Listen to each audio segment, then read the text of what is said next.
Here's a strange fact. We don't actually have the world's first shoe. It rotted away tens of thousands of years ago.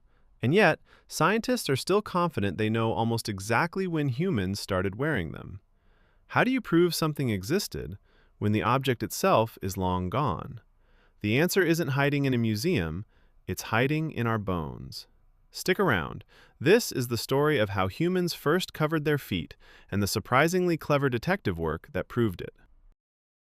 For most of human history, and pre-human history before that, feet were built to do everything on their own.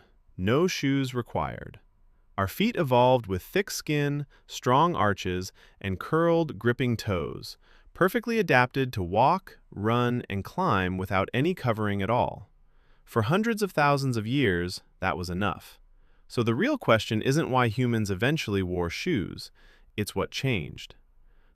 In 2005, an anthropologist named Eric Trinkhaus noticed something odd while studying ancient human skeletons. Barefoot walkers naturally develop thick, strong toe bones, because bare toes have to grip the ground with every single step. But Trinkhaus found that around 40,000 years ago, something shifted. Human toe bones started becoming noticeably smaller and weaker.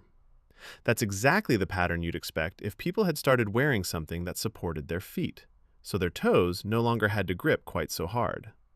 No leather, no stitching, no physical shoe survived from that period. Just this one quiet clue written directly into the skeleton. Some researchers have pushed the timeline even further. Fossilized footprints found on a beach in South Africa, estimated at up to 150,000 years old, appear to be missing toe impressions entirely. That's still debated, but climate evidence suggests something simpler. Humans were likely wrapping their feet for warmth as far back as 50,000 years ago, just to survive the cold. So that's the clue. But what about actual physical shoes? The oldest ones we've directly found and dated come from a cave in Oregon in the United States.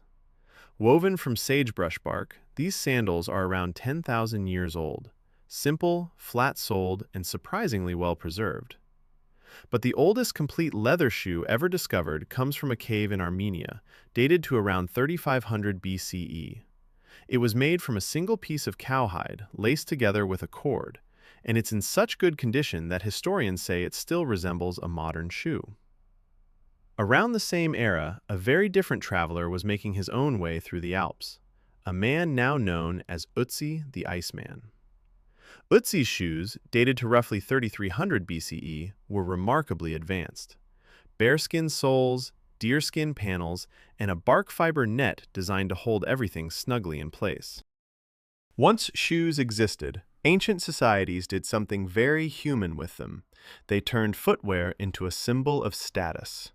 In ancient Egypt, sandals were originally reserved only for pharaohs and high officials. Everyone else simply went barefoot. In ancient Greece, free citizens wore sandals as a mark of their status, while in Rome it was often the opposite. Slaves were made to go barefoot, and criminals were forced into heavy wooden shoes. Footwear wasn't just protecting feet anymore. It was announcing exactly who you were the moment you walked into a room.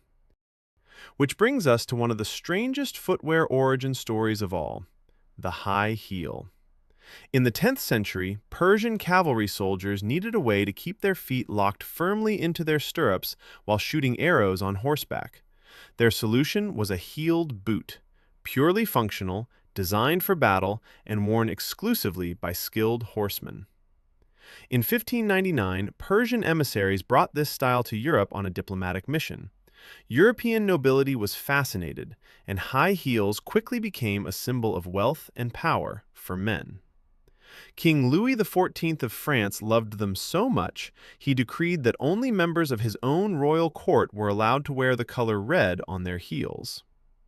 It wasn't until the 1600s that women began adopting high heels too, and by the 1700s, men had mostly abandoned them for practical riding boots instead. By the medieval era, fashion took footwear to some truly impractical extremes. Enter the poulain, a shoe with an absurdly long, pointed toe. Some poulains stretched so long that wearers had to stuff them or tie the tips to their knees just to walk without tripping.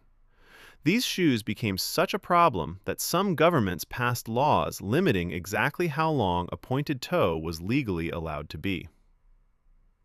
Women's fashion had its own extreme, the chopine, a platform shoe that, in some cases, rose over 20 inches off the ground. Here's something that might surprise you. For most of history, your left shoe and your right shoe were exactly the same. Shoemakers built them on a single, symmetrical wooden form called a last. It was simply cheaper and faster than making two separate mirrored shapes. You'd simply wear them until they molded to whichever foot you put them on most often. It wasn't until around 1800 that a bootmaker in Philadelphia began deliberately shaping shoes for the left and right foot separately. Even then, the idea took decades to catch on. It wasn't widely accepted until the time of the American Civil War. Then came the Industrial Revolution. Sewing machines, vulcanized rubber, and mass production turned shoes from a luxury into something almost everyone could own. In 1917, a simple canvas and rubber basketball shoe hit the market, the Converse All-Star. It was designed purely for function. In 1972, a small company called Nike released its first shoes. Within just a few decades, sneakers went from athletic gear to a full-blown global fashion obsession. Today, some limited-edition sneakers resell for tens of thousands of dollars, turning a piece of foot protection into a genuine investment asset. It's a strange full circle. The same object that once quietly reshaped our toe bones 40,000 years ago is now reshaping entire economies.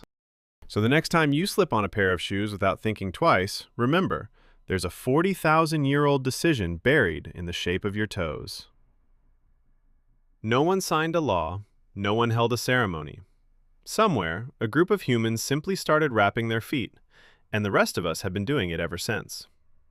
So, if our toe bones can carry a 40,000-year-old secret, what else is your body quietly remembering?